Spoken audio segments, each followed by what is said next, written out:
From the time I was young, my biggest dream was always to have a happy family of my own and to become a father one day. I know that for some people this might sound cliché or perhaps even a bit old fashioned, but for me, it was something deeply rooted in my heart. Growing up, I was fortunate enough to be raised by two incredible parents who had a relationship that I can only describe as truly special. My parents' relationship was a beacon of love and stability and something that I admired and aspired to emulate. They met in high school, and even from those early days, it was clear to everyone that they were meant for each other. As a child, I noticed how they always treated each other with a deep sense of respect and kindness, no matter the situation. They weren't just married, they were best friends who shared a bond that was evident in everything they did. Seeing this day in and day out made me want that for myself, and I didn't just want to just get married to anybody one day. I wanted to find my own best friend, someone with whom I could build a life full of love, laughter, and mutual respect. And more than anything, I longed to be a father, to have children who would grow up in the same kind of loving environment that I did. Because of my strong desire to have a meaningful, lasting relationship, I was always very careful and selective when it came to dating. I wasn't the kind of person who would jump into casual relationships just for the sake of it. I knew what I wanted, and I was determined to find someone who shared the same values and goals for the future. In high school, I did have a girlfriend, and I truly believed that she could be the one. I put my heart into that relationship, doing everything I could to make it work. But alas, the relationship did not work out. I guess sometimes people can grow in different directions, and that's exactly what happened with us. We simply grew apart, and eventually we had to accept that we weren't meant to be together. When I went to college, I wasn't really expecting to meet anyone special. I had decided to focus on my studies and personal growth, figuring that if the right person came along, it would happen naturally. I wasn't in any rush, and I certainly wasn't actively seeking out a relationship. But as life often has a way of surprising us out of nowhere, Bonnie walked into my life. Bonnie was unlike anyone I had ever met before. She's the kind of girl who would immediately catch everyone's attention the moment she enters a room. There was always something about her that was simply magnetic. She had this incredible energy. She was free spirited, full of life, and her happiness was contagious. It wasn't just her looks, though she was undeniably beautiful. It was her personality that truly made her stand out. She had a way of making everyone around her feel alive, and people couldn't help but be drawn to her. And because of this, I never thought anything would happen between us since she and I were so different. Bonnie seemed so out of reach, like someone who belonged to a different world. I was content to just be her friend, enjoying the times we spent together in our group of friends without expecting anything more.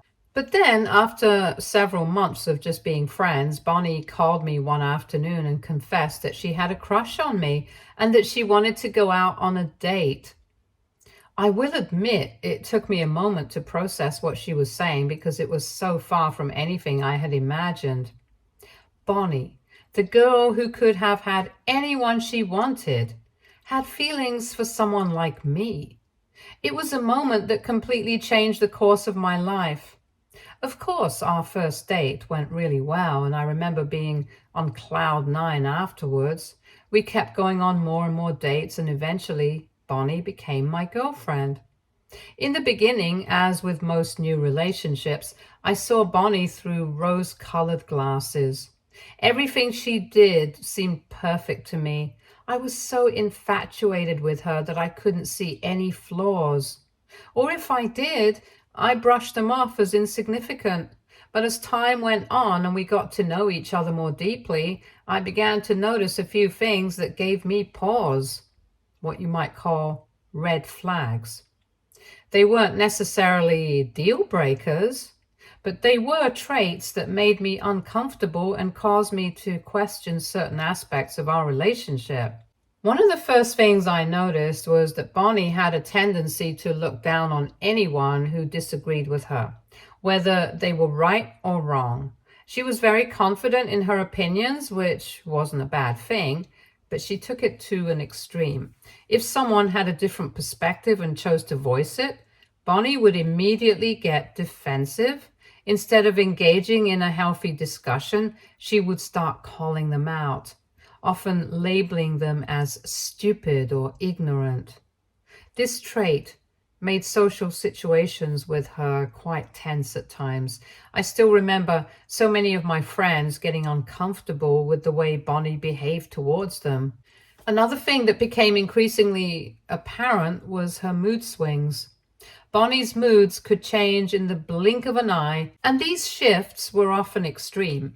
There were days when she was full of energy, ready to take on the world. She would ask me to skip classes and go out partying with her, sometimes with people we barely knew. And during these parties, she would do things that were frankly outrageous, things that left me feeling uneasy.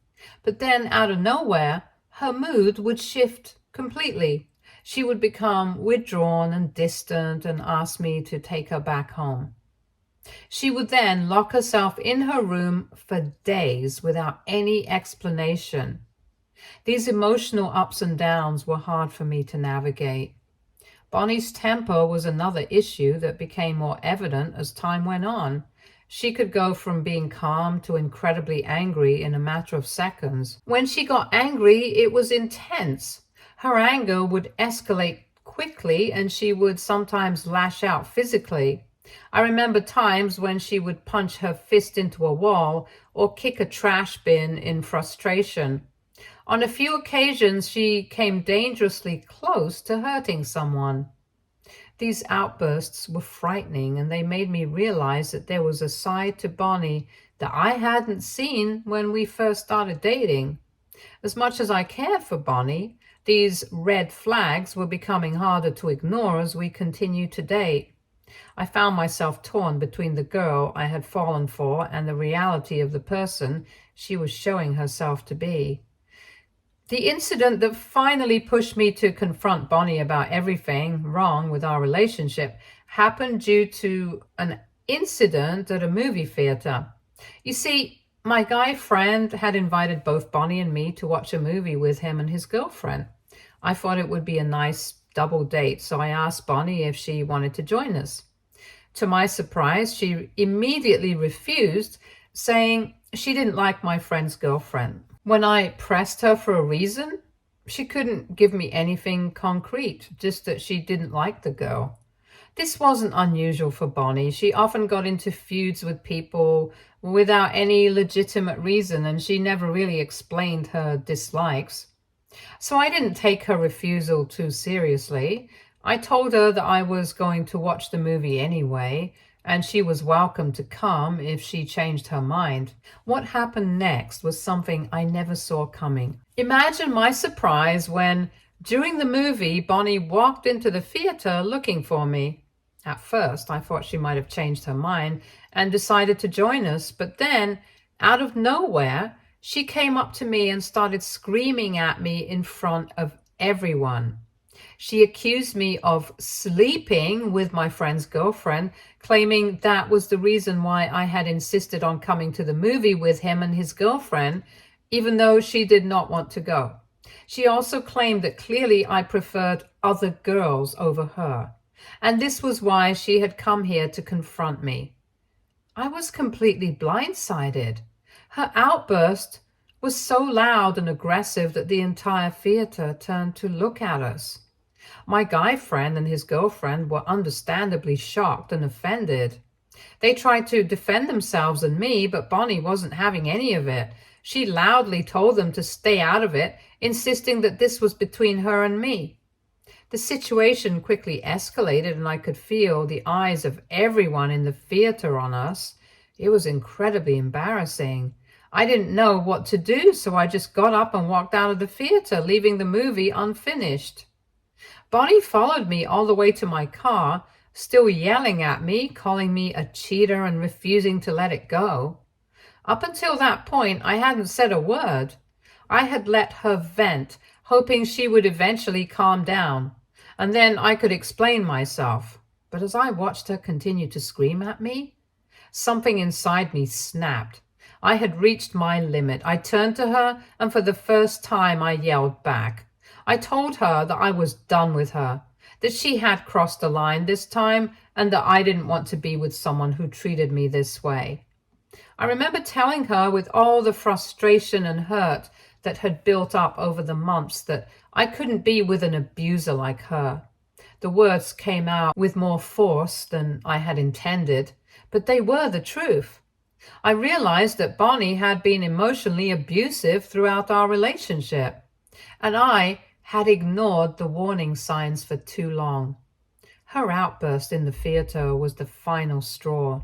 The moment when I realized that I couldn't keep making excuses for her behavior. I knew I deserved better than this. I went on to tell her exactly how embarrassed and hurt I was by her accusation. I couldn't believe that she would even suspect, let alone publicly accuse me of something so outrageous, sleeping with my own buddy's girlfriend. It felt like a deep betrayal of trust, and I told her in no uncertain terms that she had no right to come into that theater and accuse me like that in front of everyone without talking to me first. As I spoke, I could see the realization dawn on her face. Bonnie's eyes widened, and I watched as she started to backtrack, trying to take back what she had said. Her voice softened and she began to apologize, but by then, the damage was done. I shook my head, feeling a mix of disappointment and frustration. I told her to get out of my car. I didn't want to drive her home. I needed space to clear my head and to distance myself from the chaos that had just unfolded. But as soon as those words left my mouth, Bonnie broke down completely. She burst into tears, her whole body shaking with the intensity of her sobs. For a moment, my anger wavered. Watching her fall apart like that, I couldn't help but feel a pang of sympathy.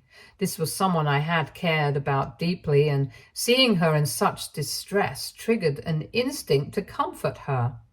As she cried, Bonnie kept apologizing over and over, saying she didn't want to lose me. She started talking about how her brain sometimes gets all jumbled up and how she doesn't always know how to control her thoughts or emotions. Her voice was filled with desperation, and it was clear that she was terrified of losing me. Confused by what she was saying, I asked her to explain what she meant, but instead of giving me a clear answer, Bonnie kept repeating that if she told me the truth, I would leave her. She talked about how she felt like she had to keep her other self hidden, and that made me even more confused. I didn't know what to make of it, but I knew we couldn't keep going in circles. I told her she had no other choice. Either she told me the truth and let me decide if I wanted to stay with her, or she walked out of my car and we would end things right then and there. It was a difficult ultimatum, but I needed to understand what was really going on. After a few moments of hesitation, Bonnie, still weeping, finally confessed something that took me by surprise. She told me that she had bipolar disorder, something her mother also suffered from. She had apparently been hiding this information from everyone as she was ashamed of it and wished she was just normal. Hearing this, I was taken aback. I definitely didn't expect her to have BPD, but also at that moment, so much of her behavior started to make more sense. The extreme mood swings, the outbursts, the unpredictability, it all seemed to align with what I knew about bipolar disorder. Bonnie went on to explain that whenever she stopped taking her medication, her mind would fog up and she would start behaving irrationally. She said that wasn't who she truly was and that she hated how her disorder made her act.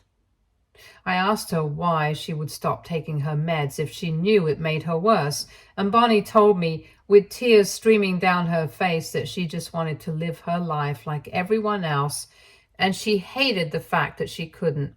She would get tired of feeling sick, tired of the side effects, tired of the constant reminder that she had to depend on medication just to function.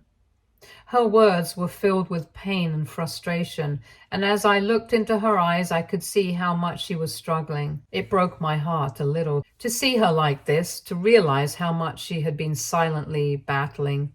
At that moment, I felt a mix of emotions: sympathy, sadness, and a deep sense of conflict. On one hand, I now understood that her behavior wasn't entirely within her control, that it was part of a larger struggle she was dealing with. But on the other hand, I couldn't ignore how her actions had affected me, how difficult it had been to be on the receiving end of her outbursts and erratic behavior. Although I was also young, I already knew that loving someone with a mental health condition like bipolar disorder required a lot of understanding, patience, and commitment, and I wasn't sure if I was ready for that. However, I realized that I loved Bonnie and couldn't just walk away without at least trying to make things work. Despite everything, there was a deep connection between us, and I didn't want to throw it away without giving her and us a chance to improve. So we sat down and had a serious discussion about what needed to change for our relationship to continue. I told her that the only way we could move forward was if she committed to seeing a therapist who specialized in bipolar disorder so that she could learn to better manage her emotions and behavior. I also emphasized that she needed to take her medication consistently without any more lapses. The conversation wasn't easy. It was emotional and raw. Bonnie could see how serious I was, and I could tell she was scared of losing me. But to her credit, she understood where I was coming from and promised to do whatever it took to get better for us. I made it clear that this was her last chance. Over the next few months, Bonnie kept her word. She began seeing a therapist who helped her navigate the complexities of living with bipolar disorder. She also made sure to take her medication consistently, recognizing that it was essential for her well-being and for our relationship. It wasn't a smooth or easy journey by any means. There were still tough days for us, but gradually, Bonnie started to learn how to manage her feelings more effectively and to be kinder to herself. As Bonnie made progress in therapy and began to stabilize emotionally, our relationship improved significantly. There were things that she had always held back before, but now she started to let me in. The more she opened up, the closer we became, and our relationship got deeper and more meaningful. When we graduated college, it felt like the natural next step for Bonnie and me to move in together. We were committed to each other and knew that this was what we wanted for our future. We both had our own successful careers, and we managed to create a balanced life together. We were diligent about saving and investing our money, with the goal of eventually buying our own house and getting married. It felt like life was on track. We were building something solid and meaningful together. Then one day, Bonnie discovered that she was pregnant. This news took me by surprise. I hadn't really thought about becoming a father just yet, but after taking some time to process the news, I found myself feeling okay with it. We were both earning well, and I knew that we could afford to take care of a baby. More than that, I started to embrace the idea of starting a family with Bonnie. It felt like another step forward in our journey together. But Bonnie didn't feel the same way. She was deeply conflicted about the pregnancy. She even broke down in front of me and confessed that she wanted to terminate the pregnancy. As much as I was excited about the idea of having a child, I believed that it was ultimately up to her to decide what to do with her body. I was upset, of course. I had already started to picture our future with a baby, but I knew I had to support Bonnie no matter how much it hurt. I told her that I would stand by her decision, whatever it was. We scheduled an appointment at a clinic for the procedure, and I tried to be as supportive as possible, even though I was hurting inside. However, when the day of the appointment arrived, Bonnie decided not to go at the last minute. She was overwhelmed with guilt and confusion. She told me that she thought of getting rid of the baby was too much for her to bear. I did my best to console her, holding her as she cried and reassuring her that if she decided to have the baby, I would do everything in my power to be the best father I could be. I promised to be an equal partner in parenting, to share the responsibilities and to ensure that she didn't feel burdened by it. In the end, she agreed to go through with the pregnancy. Bonnie's pregnancy journey was anything but easy. She was overwhelmed with fear and anxiety, constantly worried about losing our baby because of her BPD. This is why she stopped taking her medications, as she believed it could affect the baby. As a result, her mood swings became more intense during her pregnancy. Her anger flared up frequently, and she was generally very difficult to live with during that time. There were days when it felt like we were back to square one, dealing with the same challenges we had faced before she started therapy. But I had made a promise to her that I would never leave, and I was determined to stick by those words no matter how tough things got. During the 4th month of her pregnancy, Bonnie confided in me about the nightmares she was having frequently. She was terrified that I would leave her to raise our baby alone, especially since we weren't legally tied together by marriage. Hearing this broke my heart because it was the furthest thing from the truth. To ease her fears, I immediately went out and bought a ring. I proposed to Bonnie that very week, letting her know that I was all in and I was here to stay. Our wedding happened quite quickly after that, but it was a beautiful, intimate ceremony. Both sides of our family were present and were thrilled for us. The day our daughter Mary was born, I was right there in the delivery room, standing beside Bonnie as she brought our little girl into the world. The moment Mary was born, the nurse handed her to me, and I couldn't hold back my tears. I looked at her tiny fingers and delicate little legs, and I was struck by how absolutely precious she was. Mary's birth brought a new sense of purpose into my life. It wasn't just about Bonnie and me anymore. It was about our little family. I was committed to making it work, devotedly. However, after we brought Mary home, I noticed a shift in Bonnie that I couldn't ignore. She seemed very distant and disconnected from our daughter. She never wanted to touch the baby and would only hold Mary when it was absolutely necessary, like during breastfeeding. Even then, it was clear she was doing it out of obligation rather than affection. I tried to be understanding. I knew that childbirth and the early days of motherhood could be overwhelming. I wanted to give Bonnie the space to rest and recover, so I took on as much of the household responsibilities as I could. I cooked her favorite meals, encouraged her to sleep in, made sure she didn't have to lift a finger around the house. I was more than happy to care for our daughter, but it was impossible to ignore Bonnie's growing irritation and coldness. Whenever Mary cried, Bonnie would glare at her with a look that I could only describe as resentment. I began to worry that she might be experiencing postpartum depression, a condition I'd heard about but didn't fully understand. I gently suggested that she talk to a therapist about how she was feeling, hoping that professional help could make a difference, but Bonnie would snap at me, telling me to mind my own business and shut down any further conversation on the topic. Then, one morning, about a month after Mary was born, I woke up to find Bonnie gone. Her side of the bed was empty. She was nowhere to be found in the house. At first, I tried not to panic, thinking she might have gone out to clear her head or grab a coffee. But as the hours passed and her phone remained switched off, my anxiety grew. I called her parents and friends, hoping she had decided to visit one of them, but no one had seen or heard from her. A sinking feeling settled in my stomach. Something was very wrong.